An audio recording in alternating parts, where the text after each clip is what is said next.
This is the Paul McGuire Report. I'm Paul McGuire.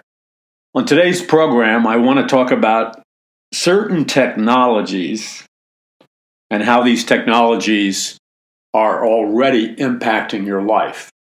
Now, we're going to talk about further information that's very important regarding 5G, because 5G is massive. We're going to talk about the interfacing with 5G technology, satellites, artificial intelligence, and computer technology. Then I want to delve into the spiritual dimension, or the parallel universe, or the invisible realm, which is very real, and how what happens in the spiritual world, what happens in the invisible realm, what happens in this other dimension that the Bible talks about from Genesis to Revelation. Long before mankind could get their act together. Mankind is very arrogant, filled with pride. And the so-called scientists, with their so-called scientific method, for a long period of time, and to a large degree today, attempt to dominate human consciousness and human thought by stating, as if it was the truth, that the only thing that we can believe, the only reality that is really real, is the reality that we can perceive with our physical senses, like seeing, hearing, touching, so on and so forth. Now, communism and the French Revolution, the humanistic philosophers of the French Revolution, who were really kind of like the spiritual mothers, spiritual fathers of the communist revolution. Those philosophers, they worshipped human reason, human logic. In fact, during the communist revolution, it wasn't the communist revolution, it was the French Revolution, and then that morphed in the future into the communist revolution. But the French Revolution, the philosophers like Voltaire and Rousseau and others, they believed in that man's logic, that man's reason was God. And so they literally had this topless woman riding a horse through the streets of Paris, France, and she was called the goddess of reason, because they worshipped human reason. And yet, humanistic reason, human logic. The French Revolution started out with all these lofty ideas about building a paradise on earth, social justice, equal wealth redistribution. Sounds familiar, doesn't it? And they believed in all these humanistic ideals, this perfect society, this utopian society. But it was built on man's reason, man's logic, and science, or what they called science, or what could be termed scientism, as if science was like a religion, which actually it is. So, where did the lofty ideas of the French Revolution take them? Well, where it took them, and rather quickly, by the way, was their utopian society never came together, as they never do.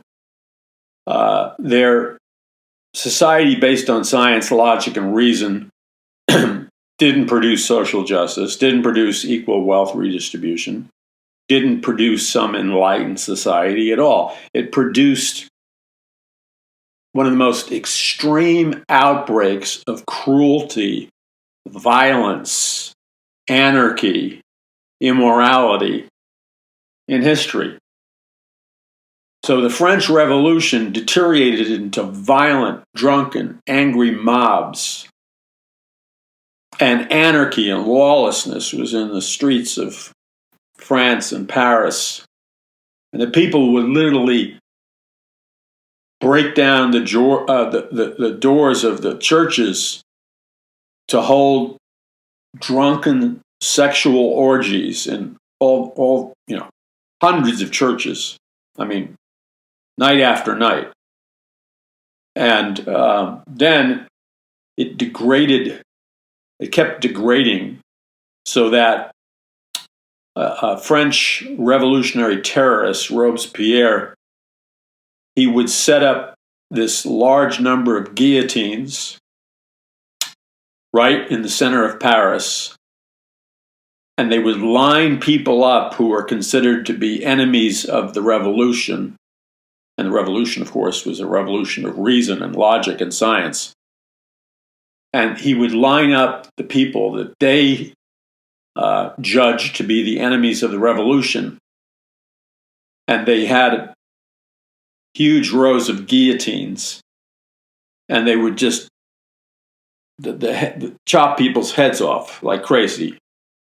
And bloody heads were falling everywhere, caught in these giant baskets. And they were conducting mass beheadings through the guillotines. So that's where it went. That's where it went. It went into savagery.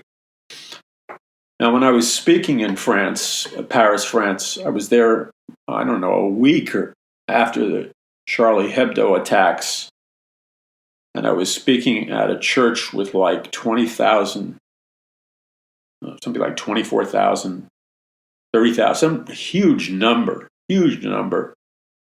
of people that attended the church just outside Paris. And so one of the French Christians who was part of that ministry drove me around to show me like an insider's tour of Paris. And he knew where all these interesting locations were, and he knew a great deal about history, but he didn't understand or have knowledge about the secret history of Paris and France. And so when I heard him give me very important historical information as he showed me different monuments and statues and streets and things, I was able to explain to him and discover for myself, because I could see and recognize and understand all the occult symbolism, all the Illuminati symbolism, all the satanic symbolism, all the occult symbolism and statues and everything else that were just all over Paris, going back thousands of years. And no one had ever explained it to him. So, for example, when he showed me the exact area in Paris, France, where all the guillotines were lined up and there were the mass beheadings, where untold numbers of people were beheaded.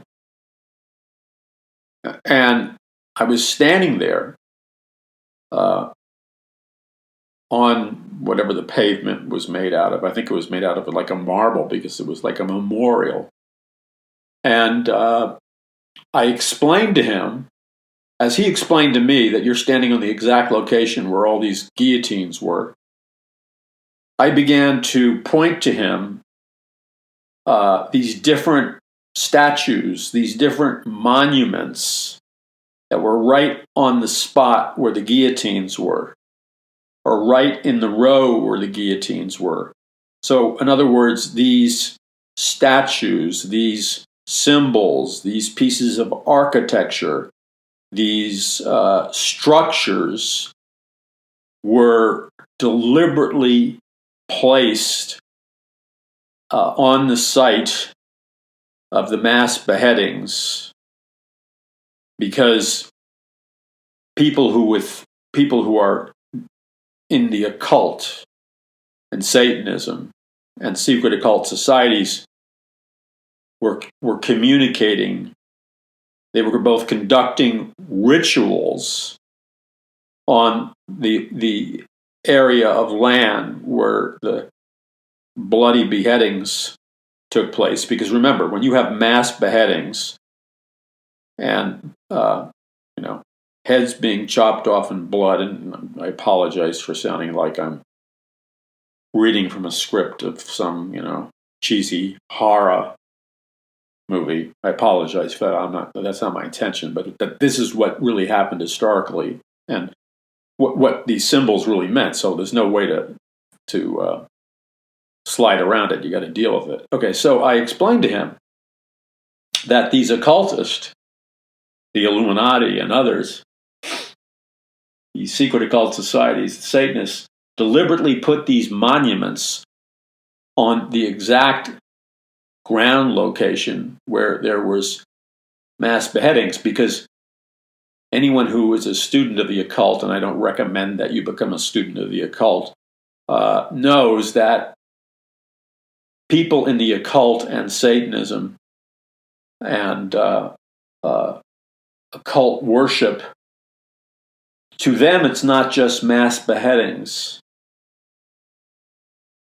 It may appear to be mass beheadings for political reasons, revolutionary reasons, but it serves a deeper purpose in that all the tens of thousands of people who were murdered where I was standing with their blood becomes literally a human sacrifice to Satan and the powers of darkness. So, yes, it's the horror of a violent political revolution, but on a deeper level, when you study the history and the ideas behind the French Revolution, behind the French philosophers, and you really dig, you discover that the French Revolution was secretly orchestrated and financed and energized by the Illuminati, by Satanists, by people who were high up practitioners of the occult. And as such,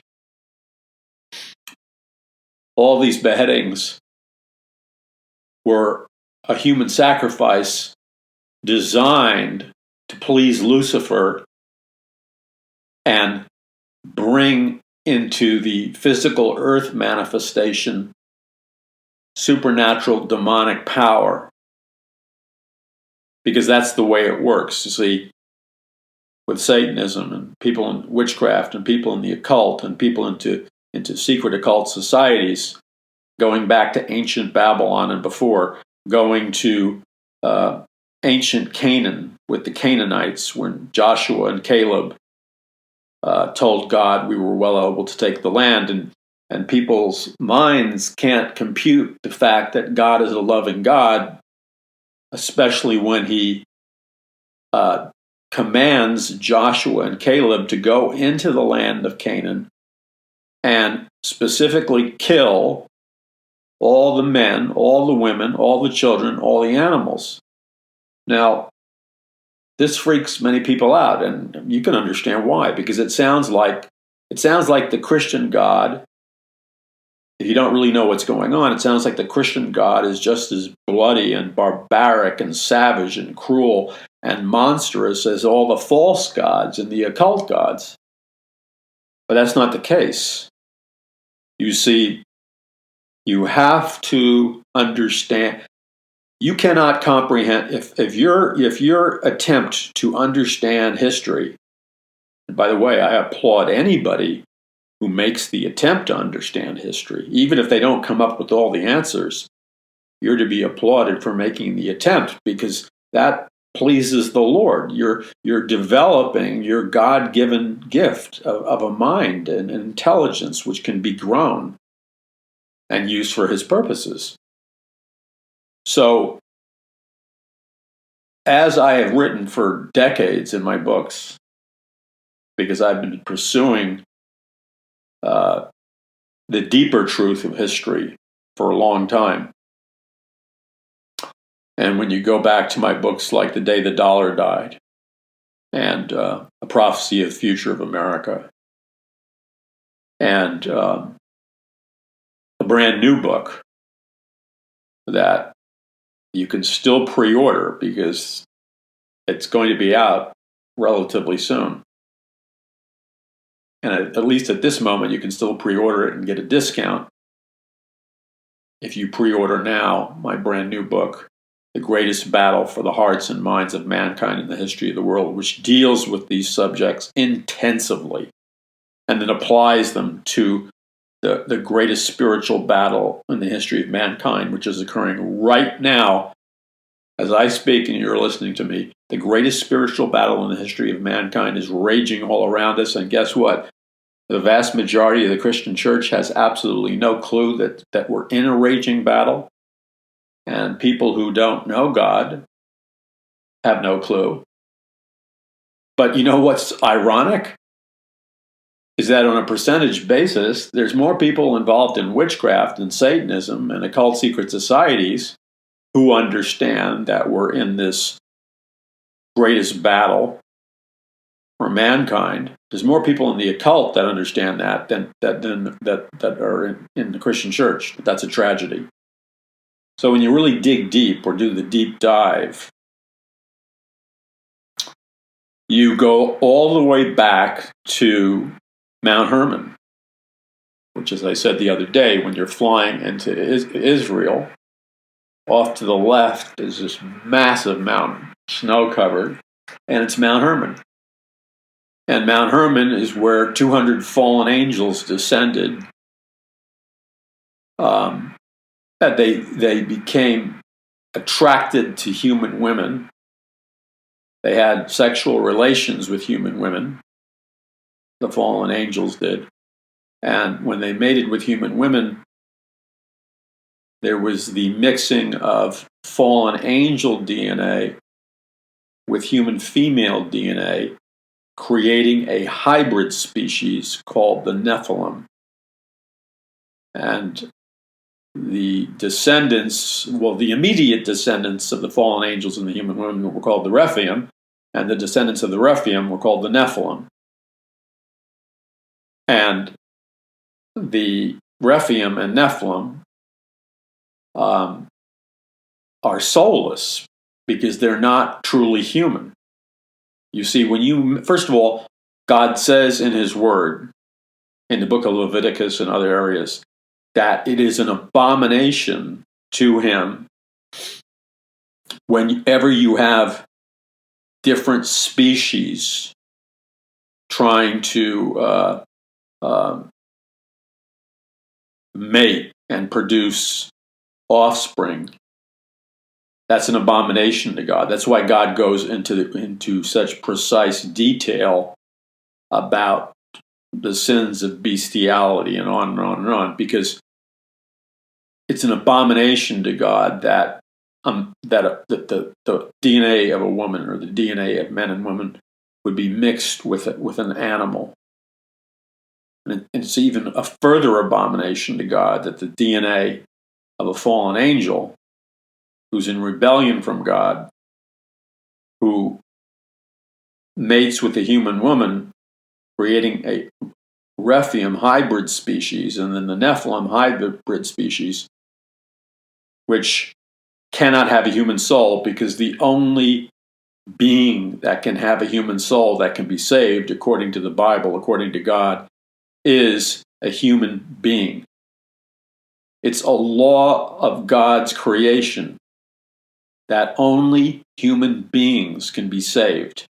And that means a human being, to qualify to be a human being, you have to have the genetic code of a human being, the DNA of a human being. When you mix those two together to create a hybrid species, that hybrid species, whatever you want to call it, does not have truly human DNA and a human genetic code. Therefore, it cannot have a soul, and therefore it cannot be saved. Salvation is exclusively available to human beings. Nobody else. And so the horror of this unlawful mating of fallen angels with human women is that you're producing a hybrid being that cannot be saved. And because it cannot be saved, and because it's genetically has the genetic nature of a fallen angel, it's not only mating with a human woman that has a fallen nature because of Adam and Eve, but the fallen nature of the human woman's DNA mixing with the fallen angel nature of fallen angel produces a soulless being, completely soulless, and evil by nature. Not just fallen, not just tempted to sin, evil by nature. So what happened was, when these fallen angels descended on Mount Hermon, not only did they mate with human women and produce genetic offspring that were hybrid, they gave science, advanced science, technology, mathematics, and all kinds of things to the human race. But then they multiplied in number. And if you created a map of ancient Phoenicia, ancient Sidon, etc., and then you look at how beings and cultures and humans and hybrids and Rephaim and Nephilim migrated, you'll see that the land of Canaan, and that doesn't mean that there weren't other approaches from fallen angels, not just exclusively from Mount Hermon, but fallen angels coming in through other different entrance points into the physical dimension. As I said, I believe this firmly, and I explain it in detail in many of my books. The fact that the Tower of Babel was an interdimensional portal, because the translation of Babylon means gate of the gods, or more accurately, gate of the fallen angels. And so, do fallen angels need a physical gate to get in somewhere? No, because fallen angels are coming in from another dimension. And so it's an interdimensional stargate. So the Tower of Babylon was an interdimensional stargate that allowed for the entrance of fallen angels or interdimensional beings into the earth. That's why it's called the Gate of the Gods.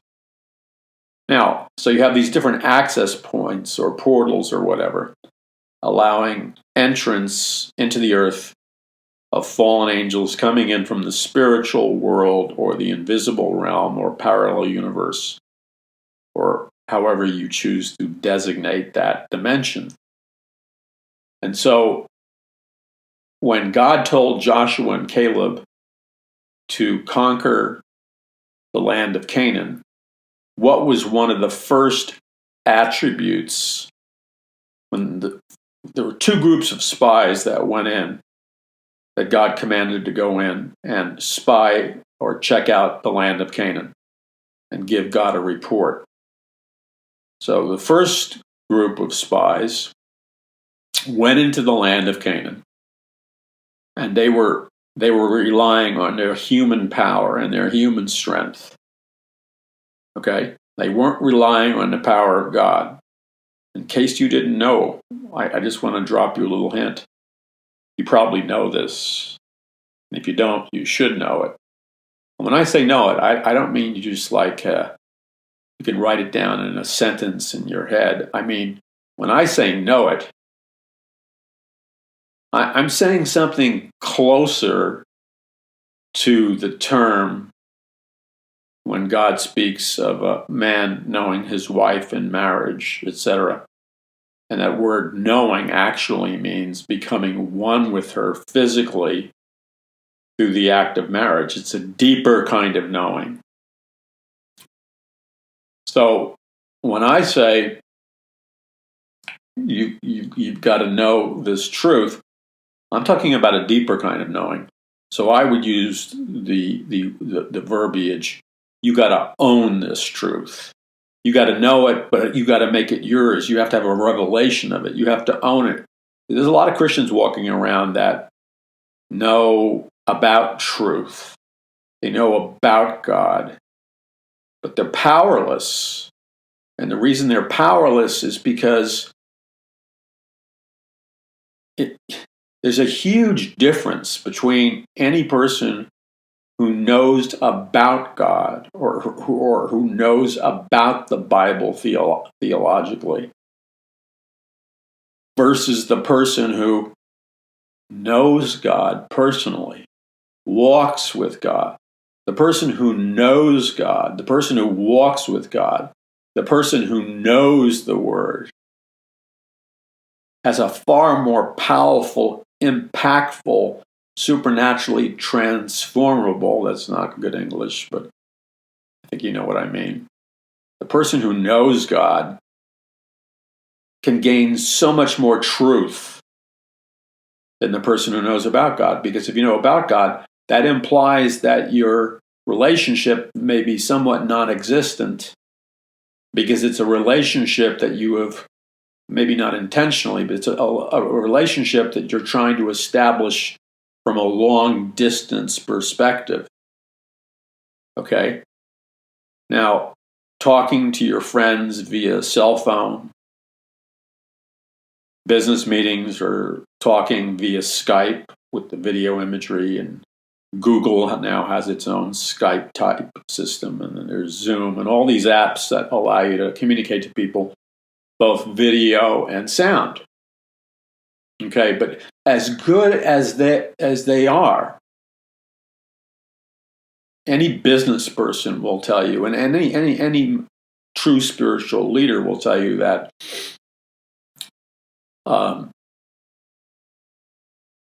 there's a giant difference between communicating, knowing people through Skype and Google and Zoom and stuff, audio and video. There's a giant difference between that and actually physically being in the room with somebody. And it has to do with the fact that when you're in the room with somebody, you actually get to know them on a deeper level than just audio video communication via technology. So it's like knowing about God is like Skyping God or using Google to communicate with God.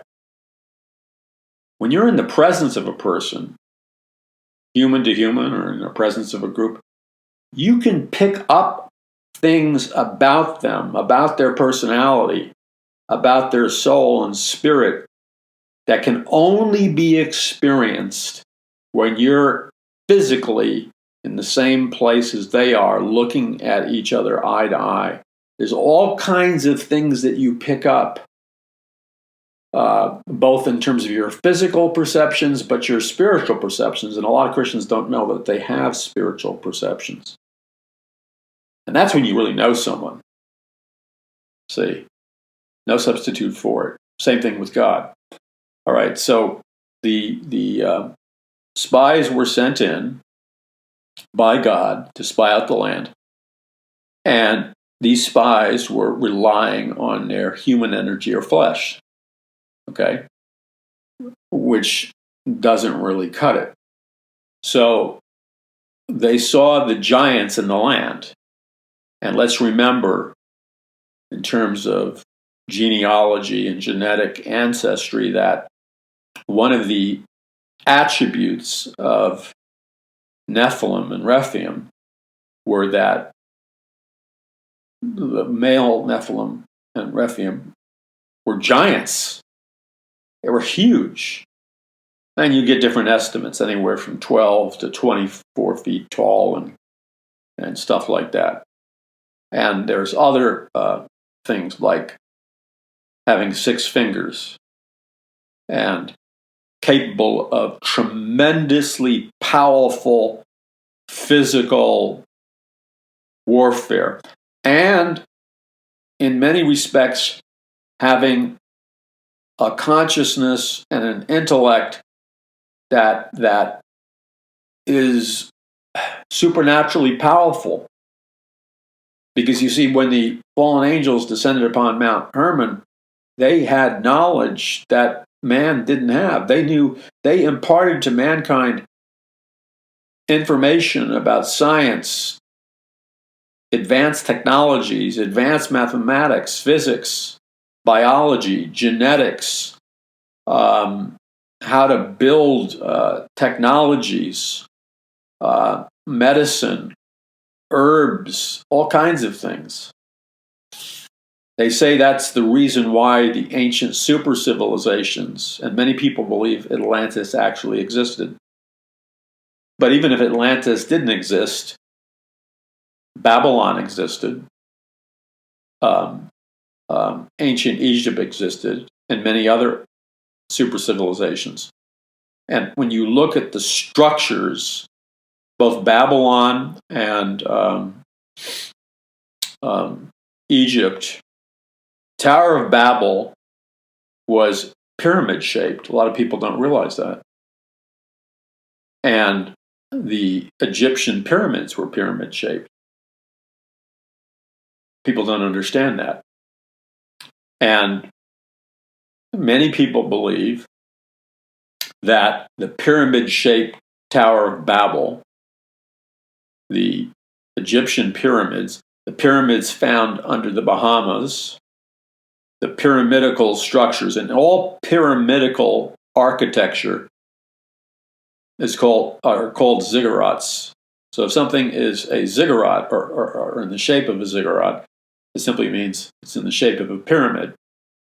So they've discovered on the ocean floor near the Bermuda Triangle in the Bahamas, massive underwater cities with pyramids, and these pyramid structures all over the world under the frozen ice.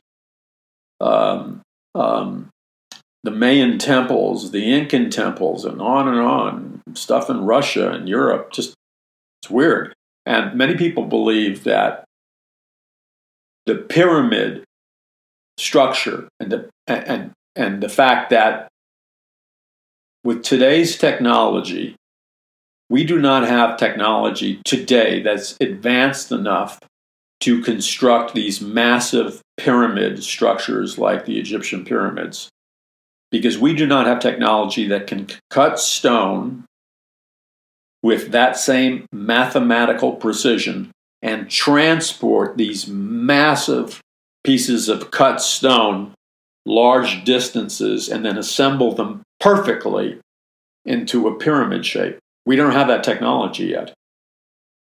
And we don't, even with our technology and science today, we're still guessing at what the inner chambers of like the pyramids in Egypt were really all about and what they were for, because it's, if you use like the doofus approach to trying to understand something, you have a very cartoonish idea. No.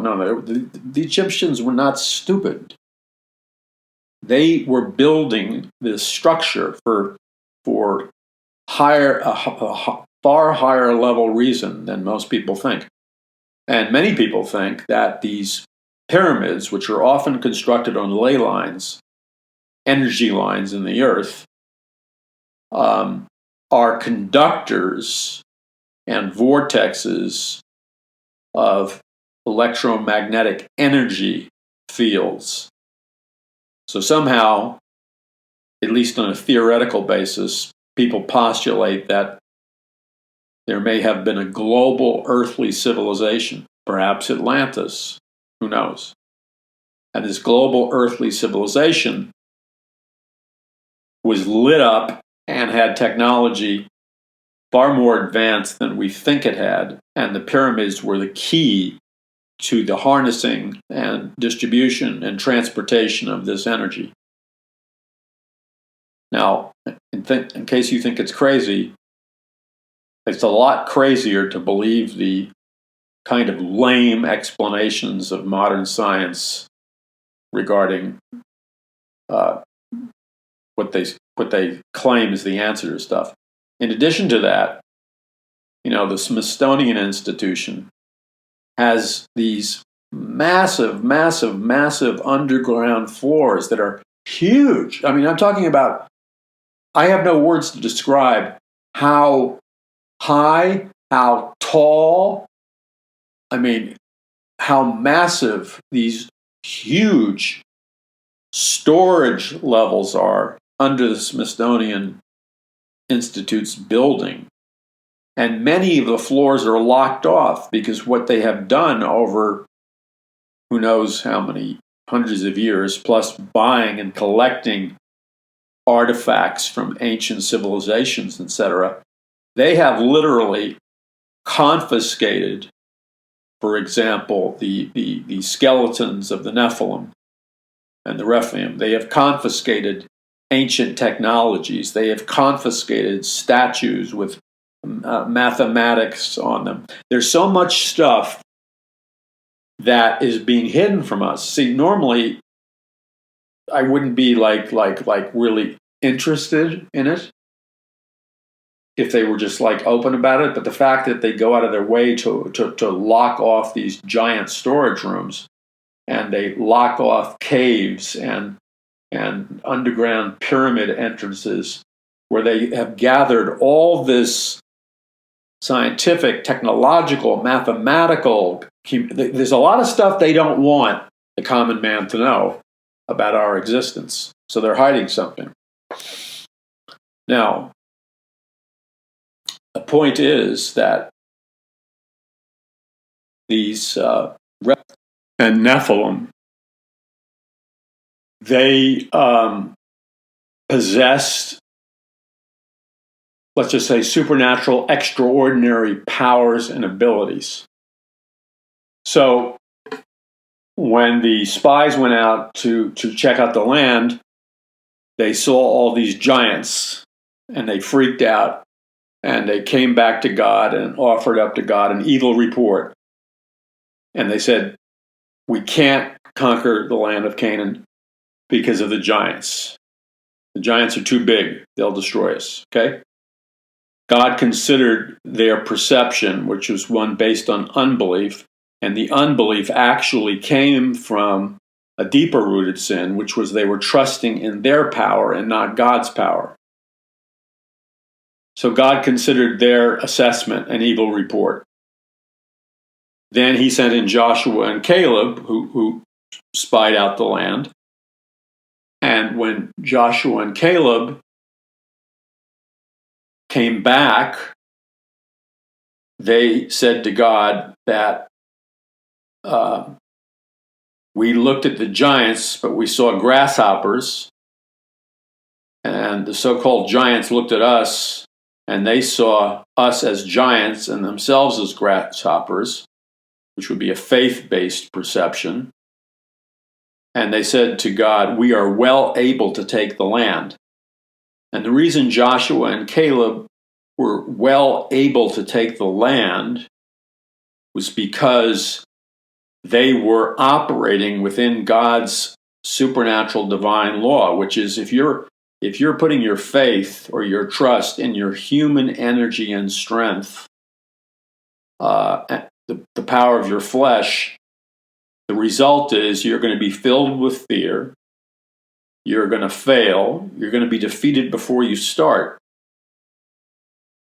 God's secret of supernatural power, you access God's supernatural power and wisdom, etc., when you're not inwardly trusting in your own abilities, strength, or the abilities of the flesh, because that's weak and limited.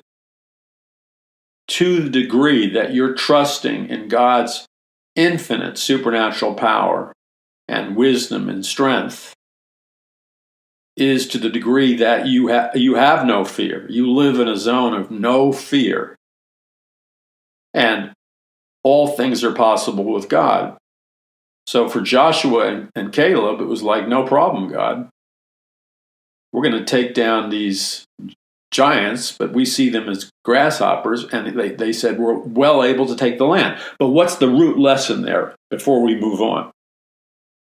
Because you see, this root lesson is what we as individual Christians have to synchronize ourselves with God on. And it's this root lesson that the church in America has to sync itself up with God on. Or the result will be failure, defeat, enslavement, being conquered, being victimized, and on an individual basis and on the basis of the body of Christ and God's prophetic destiny for America, we will fail to realize God's prophetic destiny for America. We will fail to realize God's prophetic destiny in our lives if in our hearts what we're trusting in, what we're putting our faith in, is our own human intelligence, abilities, power, strength, money, government, anything that we're trusting in and looking to besides God is sin, and it's actually idolatrous worship, and it'll bring us down. That isn't to say that God doesn't use the acquisition of human knowledge, or God doesn't use human resources, etc. The point is, who is your ultimate source?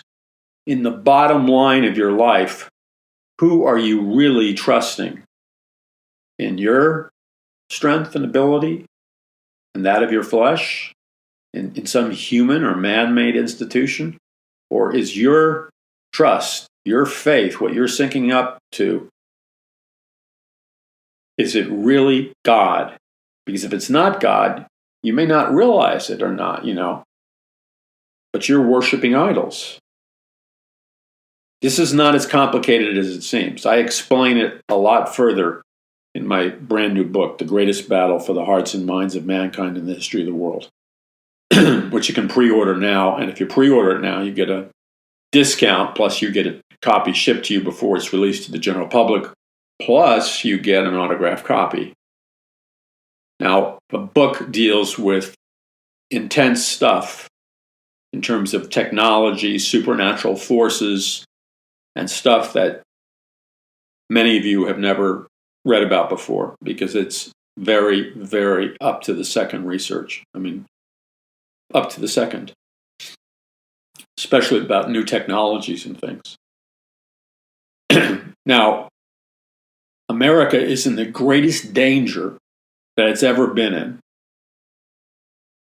The battle, the spiritual battle, is raging across the world and raging in America like never before. Okay, like never before.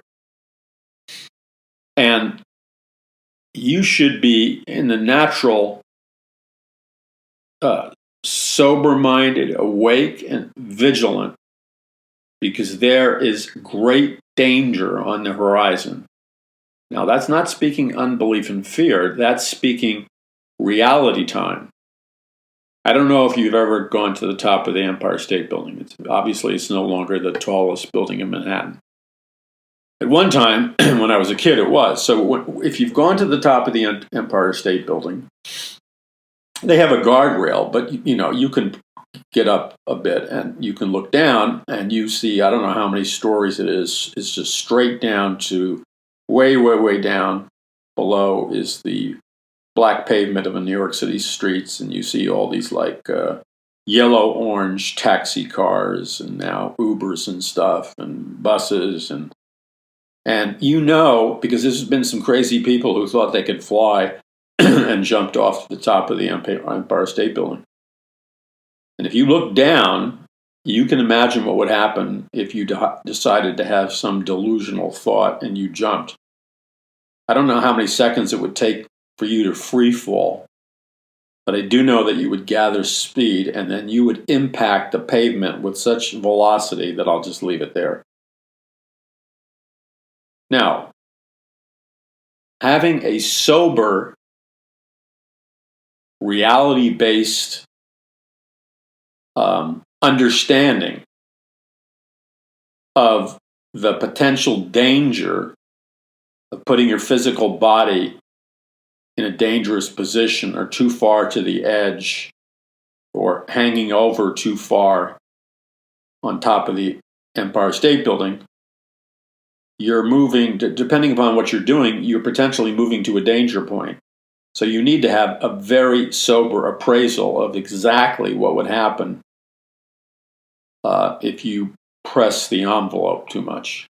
That's not fear. That's called sanity. Sanity is a good thing. If you don't have sanity, you need to start praying for it. That's a bad joke. I apologize.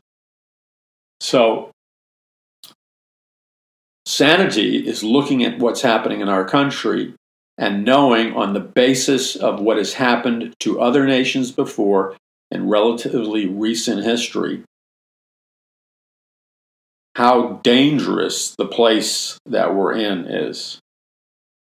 Because we have politicians promising things now that are the equivalent of nuclear bombs because they are, in order to get elected, they're making promises that they could never fulfill to people who are ignorant, desperate, and uneducated.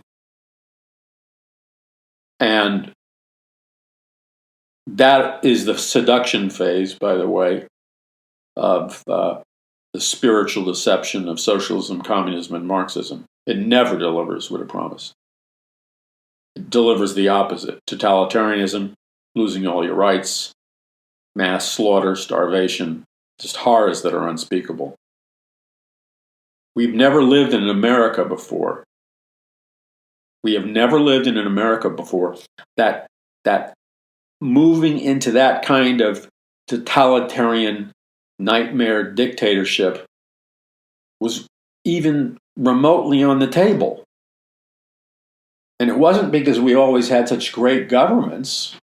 It's because that the American people, whether they were simple people or just working class or middle class or whatever, the American people as a whole had a general common sense about life, about government, about law, about freedom. They had a general common sense attitude based on the fact that, guess what? They actually taught history, not human sexuality, in the classroom. So they got some education on history. They got some education on what different economic systems do. And they saw black and white films or photographs or whatever, or read books that actually told you the truth about history instead of, propagandizing you and indoctrinating you with just total insanity. But now we have a nation of people that have been indoctrinated with total insanity. They've been psychologically dumbed down, and therefore they're clueless. They can't make an intelligent appraisal. What should be an obvious mental process for them is elusive. I mean, all you have to do is listen to the answers of the millennial generation. College educated, non-college educated. They're polled by a big pollster, and all the millennials answer overwhelmingly. Like 98% of the millennial generation says, we believe that communism and Marxism would be the best economic philosophies by which to run the United States. I mean, that's like, you should be in an insane asylum for saying that. Okay? communist revolutions in the last 125 years killed, raped, tortured, starved to death a total of 240 million people. I go into this with a vengeance in my book, The Greatest Battle for the Hearts and Minds of Mankind in the History of the World. I go into it with a vengeance because I'm tired. It's not an anger thing. It's a concern thing. It's a responsibility thing.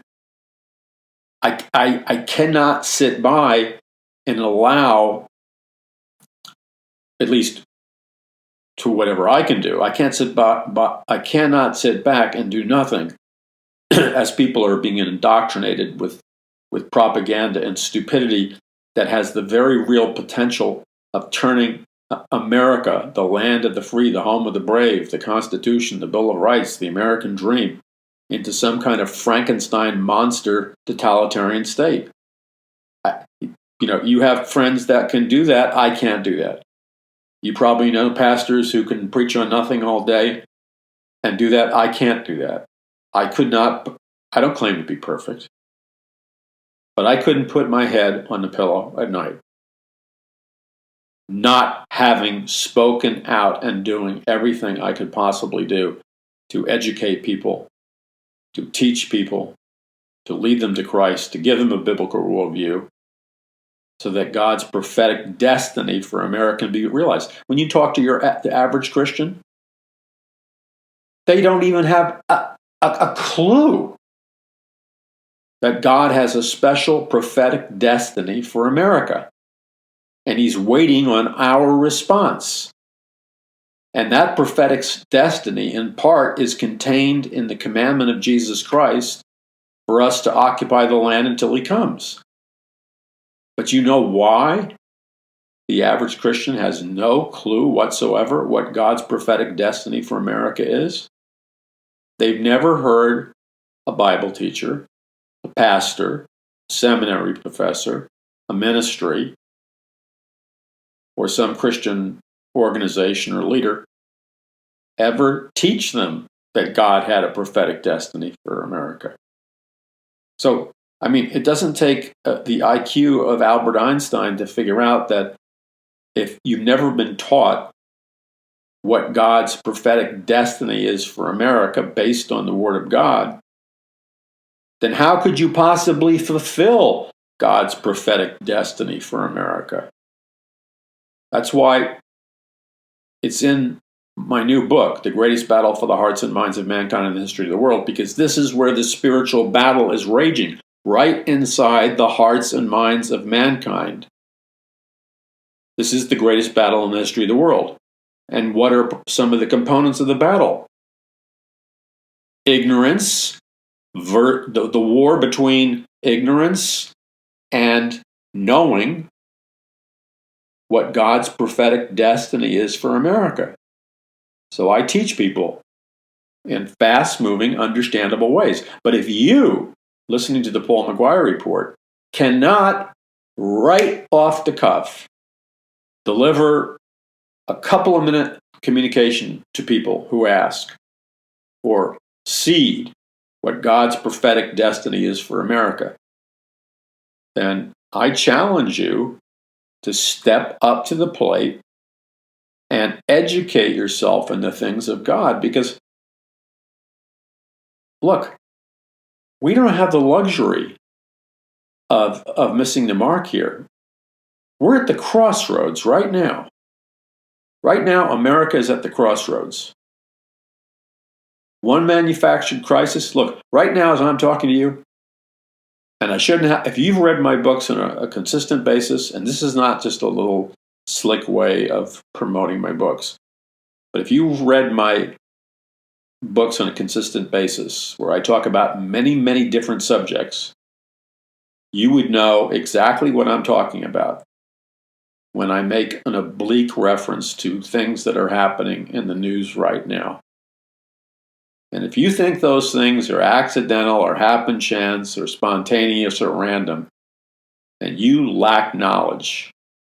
So you ought to plug your dumb TV And you know what?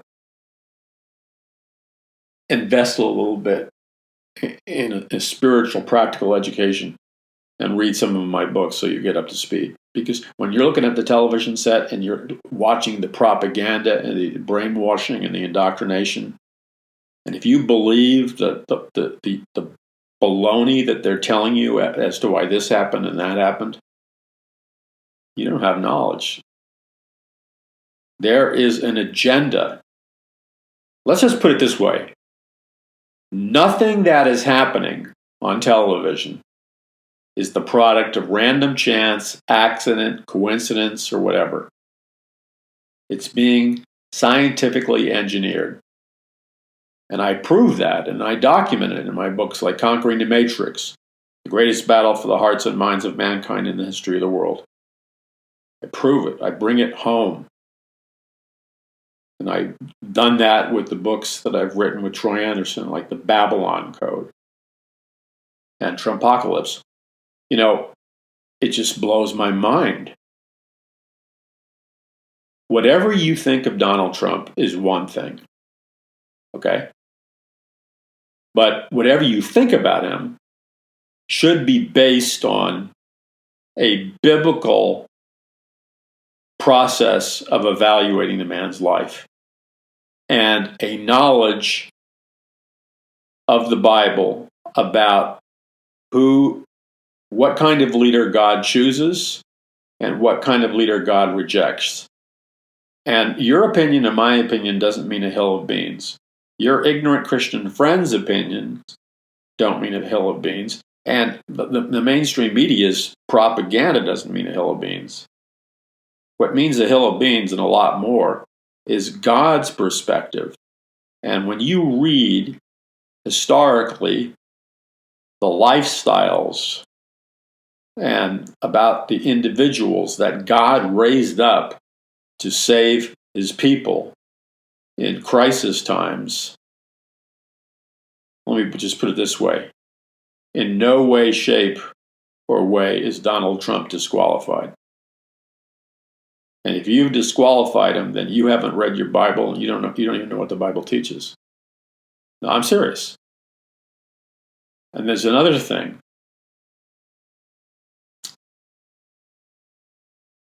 Why do you think it is? You shouldn't even have to read the Bible for this. This is just using your logical, rational mind and choosing. God gives us free choice. People act like, oh, Christians are uptight and they got all these rules and regulations. That's the biggest lie I ever heard in my life. The God that we serve, the God of love, Jesus Christ, unlike all the other mystical religions, unlike witchcraft, unlike Satanism, unlike communism and socialism and all that stuff, the God that we serve, he gives us free will and free choice.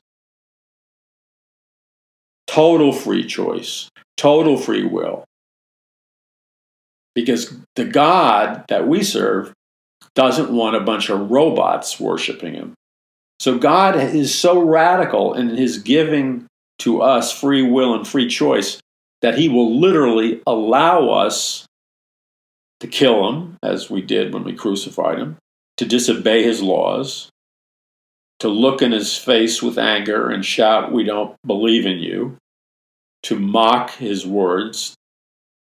God is so radical in his total giving us of free will that he will allow us to do things that are totally against his will because he's given us free will. That means you got the free will to do what's right and the free will to do what's wrong.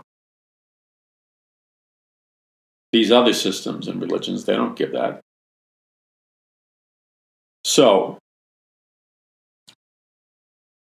here's what we have to understand. Just from the basis of street sense, common sense, who would have the most to benefit by all these conservatives, all these conservative Christians organizing a movement that's anti-Trump And all these conservatives and all these conservative Christians trying to organize a third party so they can have their version of a Christian conservative candidate run against Trump. Now, if you can't do the math on that, I'm not speaking to you personally, so it's not like I'm not insulting you because this is not a personal statement. It's a general statement. So I'm not insulting anyone personally. But if you can't do the math on why Christians and Christian conservatives would organize, rally, donate money to run what they think would be a better conservative Christian candidate for president, if you can't figure out the math on that, then guess what? You're a moron. Doing that will only accomplish one thing. Only one thing. There's not multiple options. Doing that will accomplish one thing. It will guarantee that the Democratic choice for president will win the election, most likely by a slam dunk. So by going the route of the Christian conservatives and Christians who want to run a third-party candidate against Trump, all they're doing is 100%. They might as well just vote for the Democratic candidate because that's exactly what's going to happen. And any other scenario is a fantasy. Because look, a third-party candidate, no matter how gifted, no matter how charismatic, no matter how pure you think his or her conservative ideas or Christian ideas are, they cannot win. A third-party candidate cannot win at this time in history. And has never won before. And we had some people with big bucks like Perot and others. The only thing a third-party candidate will do, and this is what has been the purpose of third-party candidates historically, is to deliberately destroy one of the candidates' number of votes. In this case, running a third-party conservative Christian candidate would erode the number of votes that Trump could get and guarantee that the Democratic Party will win. And along with the Democratic Party, the platform that the Democrats champion, which is socialism, Marxism. So knowing that, and if you don't know that, again, you're a moron because it's readily available information. Knowing that, how could you possibly even entertain that as a responsible idea? And then let's take it further. The only way this so-called spontaneous movement that seems to be rising to whatever degree of a third party independent conservative or conservative Christian candidate running for president against Trump. The only thing that could possibly be energizing that is that super billionaires like George Soros and other super liberal democratic leftist billionaires are secretly under the table financing the movement and financing the political candidate for a third-party Christian conservative candidate. And probably the majority of people who would follow along with that don't know the secret truth that it's being financed by a George Soros or some super liberal billionaire. They wouldn't know that. But there are enough people who are politically very sophisticated and smart, who know how the game is played. And I guarantee you, if they were offered, for example, personally, like I'm talking about heavy hitting political operatives, if they were offered personally like $2 million, just personally, for developing a campaign to beat Trump with a conservative Christian candidate, and they personally get $2 million apiece. And on top of that, whoever they choose to select as the better conservative Christian candidate, they get a massive amount of millions of dollars to run their campaign, buy ads, etc. So they're getting their campaign monetized, and they personally are making some big bucks. So you need to think about that. You need to think about that. All right, so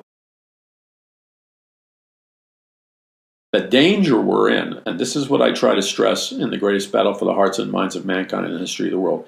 We are in a time unlike any other time in human history. We've never been down the road like this before, because there's a convergence of very unique and completely different circumstances that have never gathered together before, like a nightmare perfect storm. Because right now, whether we like it or not, we are facing a nightmare perfect storm coming at us. And to say it's anything less than a nightmare perfect storm is to be naive and delusional. First of all, we have the reality that there are a lot of people in America that are angry, that they're frustrated. Some of their reasons are legitimate. Some of their reasons have been stirred up through psychological manipulation and propaganda. They're being used. But there's some real substance to their anger and complaints. Okay? And the Republican Party and the Democratic Party, in truth, are both responsible for creating the fuel of this anger. And that is the fact that because of the secret trade treaties that have been going on for the last, before they even decided to call them trade treaties, there were secret trade deals being made between America and other nations. Later on, they were called NAFTA and GATT and stuff. But people like David Rockefeller and other globalist elite, for example, as I talk about this in the book, facts you've never heard about before regarding the true purpose of communist China and Chairman Mao as a a mechanism for the globalist elite to increase their wealth and total control and power over the human race. So this is what they did. China was artificially, look, I hope you know, and I explain it and document it in the book, The Greatest Battle for the Hearts and Minds of Mankind in the History of the World. It's an historical documented fact that the international banking families, the big banks of Wall Street, the big financial firms in America, financed both Adolf Hitler and the Nazi Party during World War II, and they also financed the Allies, America, France, Great Britain, as they fought against Hitler. All right? That's a fact. It's a fact that the Bolshevik or communist revolution in Russia was completely financed by the international banking families of London and some of the wealthiest capitalist families in the world. Okay, so Wall Street and some of the wealthiest capitalist super families in the world financed the bloody communist revolution of 1917, where like 50, 60 million people were killed, starved to death, shot. And it was a nightmare. And it remains a nightmare. Who bankrolled it? The peasants in Russia didn't want it. The globalist elite sent in two losers, Trotsky and Stalin. And they sent them in with these giant railroad cars that had like endless amount of railroad cars attached to one another. And what were in these gigantic railroad cars coming down the tracks through Europe and the mountains into Russia, they had massive stockpiles of guns, bullets, grenades, machine guns, bombs. Okay, just a massive military arsenal was jam-packed in car after car after car, these endlessly long trains. And then, in car after car after car of these endlessly long trains, were huge stacks of wrapped cash, American dollars, worth millions and millions and millions and millions of dollars. And both Trotsky and Stalin were paid millions of dollars. And so the communist peasants didn't want to do a communist revolution. So these guys had so much money given to them by Wall Street and the international bankers that they paid and purchased an army of thugs, ex-convicts, rapists, murderers. They paid an army of criminals and armed them heavily to be their so-called communist revolutionaries, and they would move very slowly from town to town, conquering it through the criminals who had guns and weapons. And it took a long time. It took about 2 years. And then eventually, after a long struggle, but the people still didn't want it, this army of rapists, murderers, criminals, heavily armed, getting paid money from the international bankers. Russia reached the tipping point, and the peasants knew that they knew the Tsar was going to be arrested. They knew the Tsar's government and his soldiers would collapse.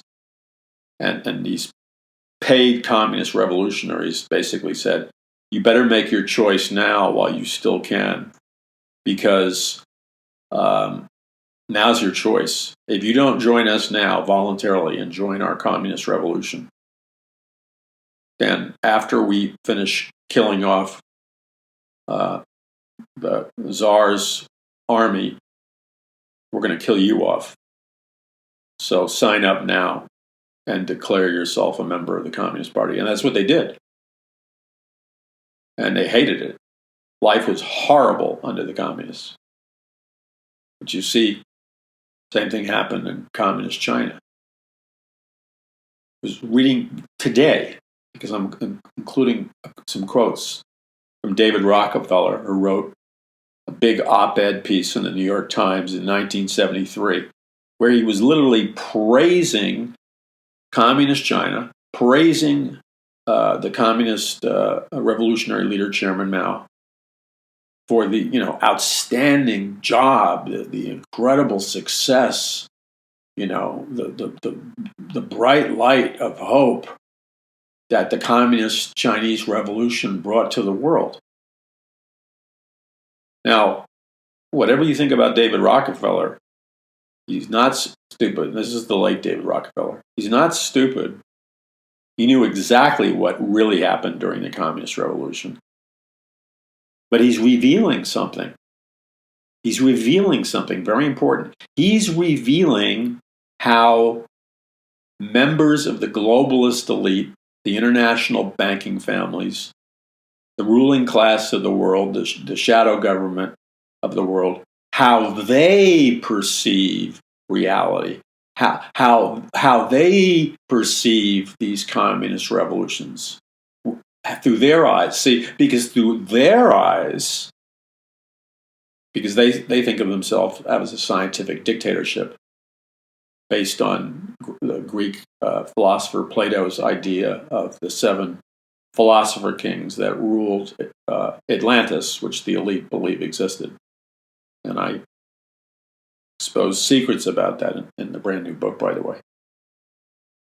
So, from David Rockefeller and the perspective of the globalist elite, these communist revolutions were successful because their measurements for success are totally different than mine and yours. So you see, Chairman Mao killed 60 million people, and the latest historical records said he did it like he enjoyed doing it. It was sadistically done. So he was killing them, he was torturing them, raping them, starving them to death. For any minor infraction, they would be shot on the spot. It was a bloodbath.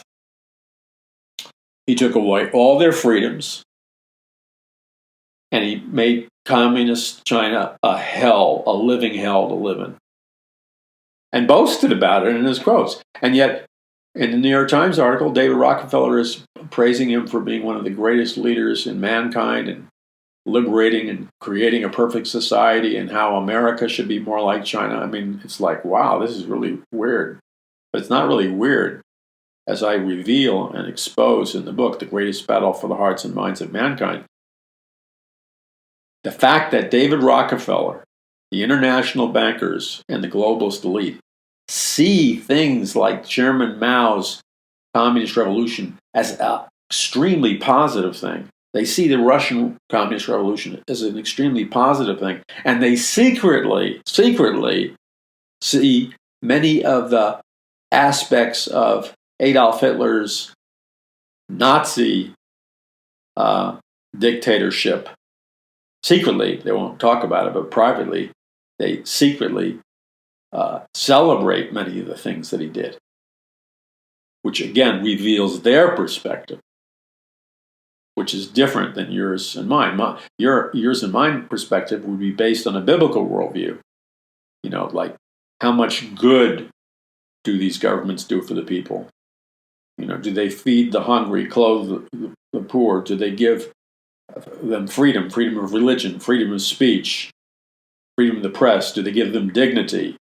Do they do things for them like our Bible-inspired Constitution and Bill of Rights do for us, where it says, and the Creator has given us certain inalienable rights, such as life, liberty, and the pursuit of happiness. You see, David Rockefeller and the globalist elite and the international bankers, see, I tell the truth in my books. In The Greatest Battle for the Hearts and Minds of Mankind, I tell the truth. Why is it, think about this for a moment, and I explain it in detail, and I reveal things that I'm not talking about now, but why is it that you don't hear the globalist elite, the tech billionaires, the super wealthy, the wealthiest family in the world, okay? Why is it you never hear them affirming and celebrating our Constitution, Declaration of Independence, and Bill of Rights that come from a biblical worldview? They're always trying to destroy it and replace it with like a communist government. Why is that? It's because they're looking at it from another point of view. Now, I document what I say, and I go in a lot heavier and deeper than I have time to now. But I have to at least open this up, some of it. They look at it to be blunt through the eyes of Satan. That's my personal opinion.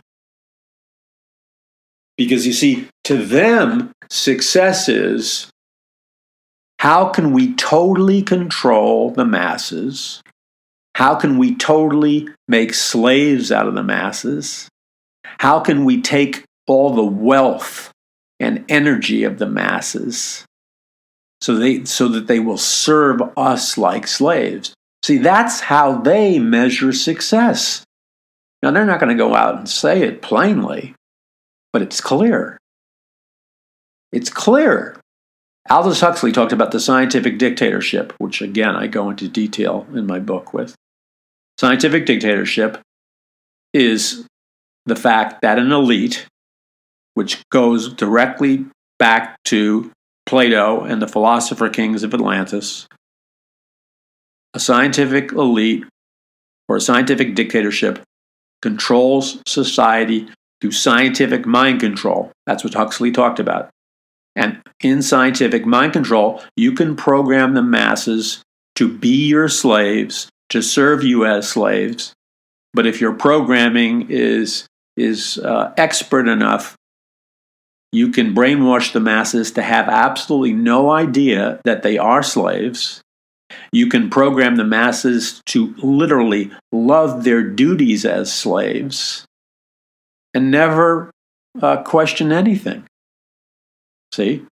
Now, Huxley was a member of the elite, and his ideas were used by the communists and the Marxists and the Chairman Maos and stuff.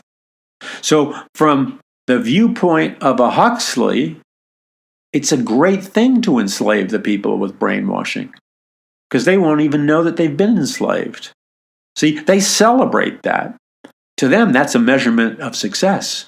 In fact, he calls it, in the truly effective scientific dictatorship, you can program people so hypnotically. He actually uses the word, in the truly effective scientific dictatorship, which also implies that in an ineffective scientific dictatorship, you would fail to program and hypnotize the masses into loving their slavery. You would fail pulling the wool over their eyes, and you would fail enslaving them. And they might actually discover what freedom is and do things to keep and get their freedom. That would not be considered successful to the elite, to David Rockefeller, the globalist elite, the Aldous Huxleys. So, David Rockefeller is praising. You would have thought that, really, the way David Rockefeller was praising communist China and the communist revolutionary leader Mao, you would have thought he was talking all about America in 1776 with the Bill of Rights and the Constitution and freedom of speech, freedom of religion, and all the powerful blessings and great things that created America. That's what you would have thought David Rockefeller was praising. No. Think about this. This is like psychopathically evil. This is like the mind of a serial killer. He's praising. He writes this article in the New York Times. New York Times, of course, doesn't criticize him. They give him huge pages to say his stuff. And he praises the Communist Chinese Revolution, and he praises Chairman Mao. And historians call the Communist Chinese Revolution and Chairman Mao the greatest mass murder in human history and the greatest mass murder in human history. That is what historians categorize the Communist Chinese Revolution, which David Rockefeller is praising. Why? Because 45 million people were shot, killed, starved to death, tortured, and murdered. 45 million people were killed and slaughtered, sadistically, with enjoyment and cruelty. That number is so high, 45 million people, that it exceeds the death toll of the Communist Revolution in Russia and the Nazi National Socialist Revolution in Germany under Adolf Hitler. Chairman Mao was a monster. You should read what he wrote. He loved it. They enslaved the people. They took away all their rights. They made them work for slave labor. Okay? And then David Rockefeller goes on and on about how unified they are. Of course they're unified, you idiot. They're terrified of being tortured or shot to death. It's obvious. But David Rockefeller's not stupid. He knows exactly what happened. He knows the real story of what happened. And this is what I try to communicate in the book. This is like what I'm praying that the Lord will turn the light bulb on in people's hearts and minds when they read the greatest battle for the hearts and souls of mankind in the history of the world. What I'm praying for is that they will see through the darkness to the truth and the light. You see, Christians don't really believe their Bibles. They don't believe that man is really a fallen creature. They don't believe that there's a real devil, a real Satan, real fallen angels, and real Lucifer and real evil. They don't realize that they've been tricked and seduced by the deception of humanism, which says all men are basically good, and it's the environment that makes them bad. That is a demonically dangerous false belief. You see, looking at these things through the eyes of the globalist elite like David Rockefeller, who, by the way, as I explained to you in the book, and this is not just David Rockefeller, this concerns a lot of these international banking families, super wealthy families. David Rockefeller, and I'm very cautious about talking or describing events that happen in people's lives, but David Rockefeller was one of the people that financed and was one of the people who acted as a director for an organization on the grounds of the United Nations called Lucifer Trust. Now, Lucifer Trust, and by the way, it was the Rockefeller family that financed the building of the United Nations in Manhattan for the purpose of a one world government. Rockefeller was an important part of Lucifer Trust. What was Lucifer Trust? It was created by Alice Bailey, the occult and satanic disciple of the satanic teacher, Madame Blavatsky. And the purpose of Lucifer Publishing was to educate and recruit world leaders through the United Nations to be part of what the Luciferians call the plan. And actually, the full expression is it's the plan to develop a satanic environment which will allow for what they call, quote, the externalization of the hierarchy. Now, what they mean by, what the occultists like Lucifer Publishing mean by the externalization of the hierarchy is that they believe in and they summon demonic powers and demons because they're Satanists. And the externalization of the hierarchy refers to the fact that there's a hierarchy ruling planet Earth that consists of high-level demons, but they're invisible because they exist in the spiritual world. But at some point, through Luciferian practices and satanic rituals, this demonic hierarchy will manifest itself and become visible in the physical world, thus the term the externalization of the hierarchy. I mean, this is heavy-duty satanic stuff. Now, if you read your Bible, it shouldn't surprise you because Lucifer is the temporary god of this world, and we're in a spiritual warfare with Lucifer and the fallen angels and the demons. It's God versus Lucifer. It's the angels of God versus the fallen angels. There's the human followers of Lucifer, and there's the human followers or believers in Jesus Christ. We're in a spiritual war.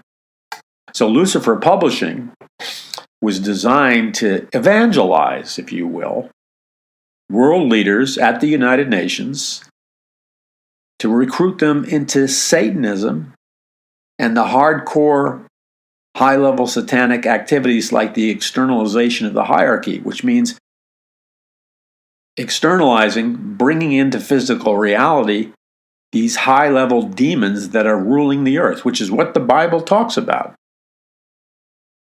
Now, there were so many complaints when Lucifer Publishing was created at the United Nations, especially because the title of the organization used the word Lucifer, that they had to move Lucifer Publishing off the grounds of the United Nations. And they relocated to a new building close to the United Nations and changed the name of their organization from Lucifer Publishing to Lucis Trust.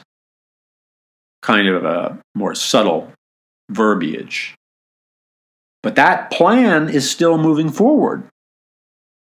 And here in America and around the world, there is a vast, behind-the-scenes, satanic, Luciferian, witchcraft, occult network that is operational.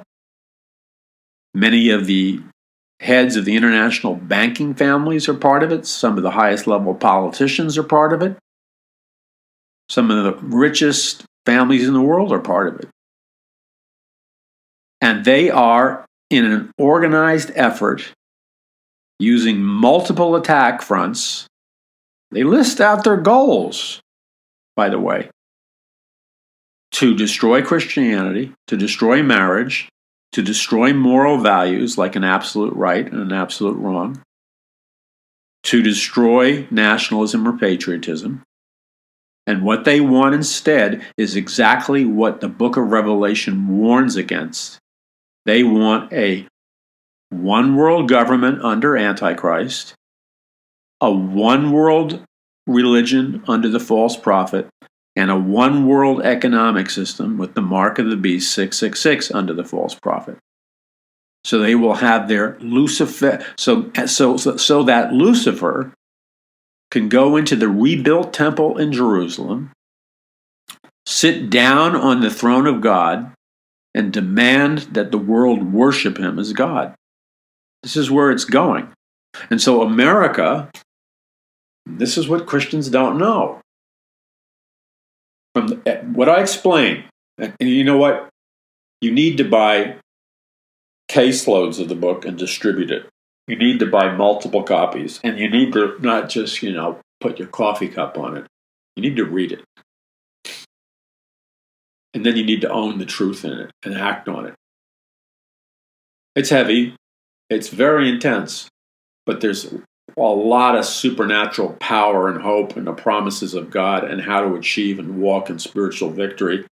And I believe that we're in a winnable war, by the way. So here's the key message I'm trying to communicate. And I document it from the very beginning of America. There were two plans established for the future of America in the 1600s. We had the covenant that the Pilgrims and Puritans made with God when they dedicated America to God, the biblical God. They made a covenant with God in the 1600s, which God honored. And that's why our nation prospered. And that's why we have all the freedoms we have. And that's why at this moment, God has a prophetic destiny for America. It's based on the spiritual prayers and worship of our spiritual founding fathers, the Pilgrims and Puritans in the 1600s.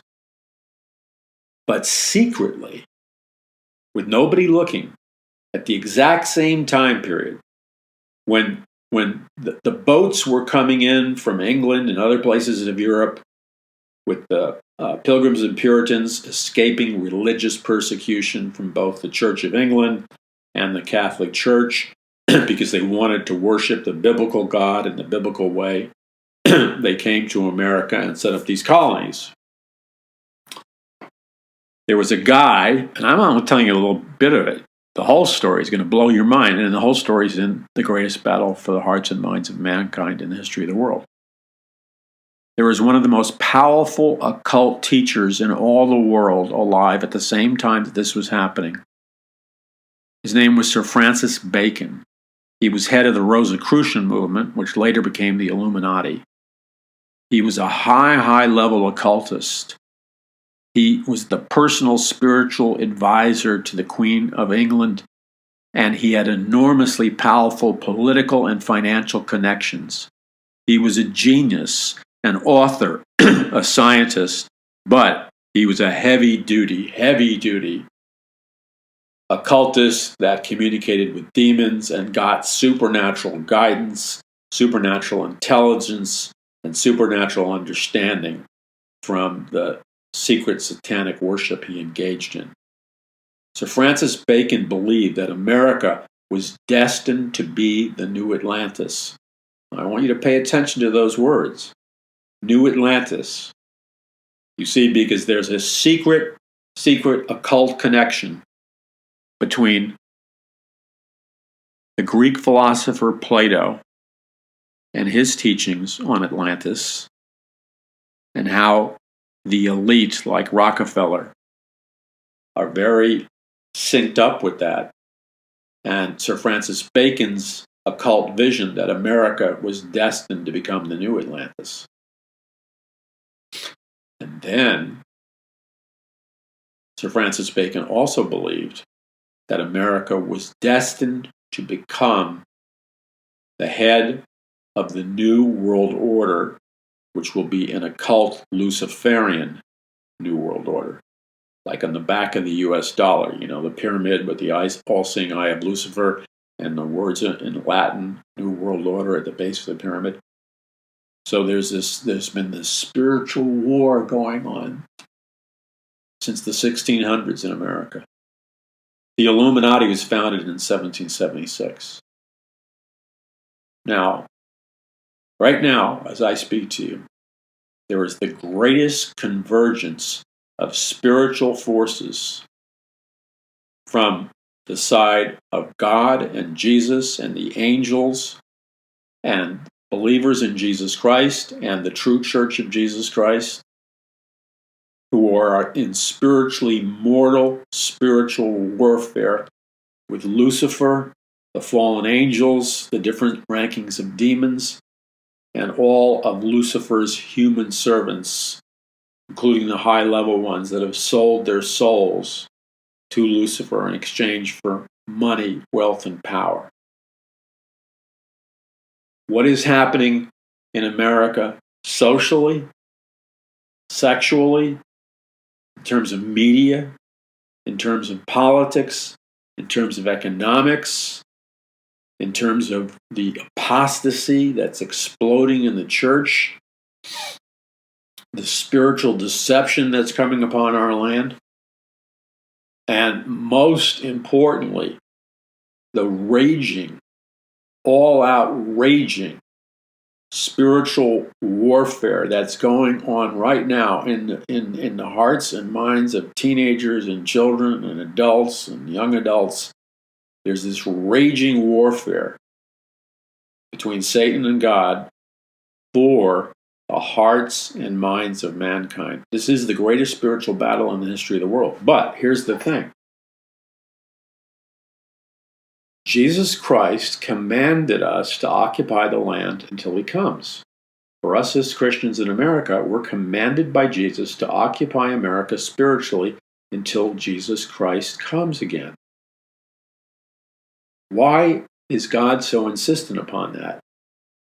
Because God Almighty has a supernatural destiny for America in the last days.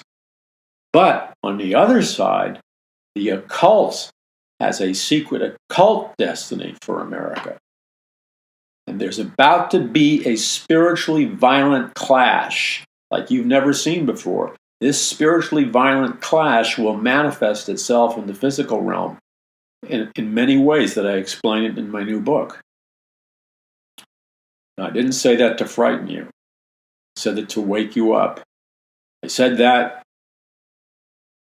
and this is not it's an attempt on my part to give myself some spiritual stature. If you know me, you know that I avoid ascribing to myself titles. Okay, I don't do it. You know that. But one title I will say that I will talk about publicly, and I'm not the only one who's been given this call. It's not really a title. Let's call it a call, and that's why I feel freer to share it, because it's not a title. It's a call. and that is to be a faithful watchman on the wall for the Lord. And God has raised up many people to do that. But remember, the faithful watchman has to go up in the tower where the camp of Israel is. And he has to keep a vigilant lookout for any sneak attacks from the enemy that would attempt to come in and attack the camp of Israel, the women, the wives, the children, the men, and slaughter them if they're not prepared. So the watchman has to stay awake. He has to vigilantly keep his eyes open, constantly scouring the land to see if he can see the enemies coming in from a distance. And then it's his job before the Lord, the minute he sees the enemy coming in from the distance, to take up the ram's horn or the shofar and blow this loud trumpet so loudly that it awakens all of Israel, because they know what the meaning of the blowing of the shofar, the trumpet, means. It's a warning that the enemy is coming from the distance, and Israel has been trained that they must immediately prepare for attack and warfare. So they close the gates, they arm themselves, they get militarily buttoned down so that the enemy cannot slaughter them and conquer them, and so that they can defeat the enemy. But it's all contingent based on the willingness of the watchman to be faithful. However, what God says to the watchman is that if you are vigilant and you keep your eyes open and you stay awake and you're faithful to spot the enemy of my people coming from the distance, and you faithfully blow the shofar and the trumpet and do everything you can in your power to wake my people up, he said, if my people choose to ignore the warning of the watchman and go back to sleep, and if my people choose to just, not pay attention to your warnings, then I will hold my people and my leaders responsible for the blood of my people on their hands for the slaughter. But he said, but if you, watchmen, fall asleep or fail to spot the enemy coming from the distance, and you fail to warn my people of what I assigned you to keep a lookout for, and then my people get slaughtered because you didn't blow the shofar or the trumpet, then the Lord tells the watchman, I will hold you personally accountable for the blood of my people on your hands. And so, not on the basis of title, on the basis of a call from God, which others have also, I do this radio program, I do the video, Paul McGuire Ministries, Paradise Mountain Church. The books, like the new one, is the loudest trumpet I've ever blown in any book I've written. The greatest battle for the hearts and minds of mankind in the history of the world. In it is the warning. Okay? That is the trumpet. I'm not the only one blowing a trumpet. There are others too. But in the book is a trumpet, a call to action, and it's clear, and people will either heed it or not. But at least I have done my job before the Lord.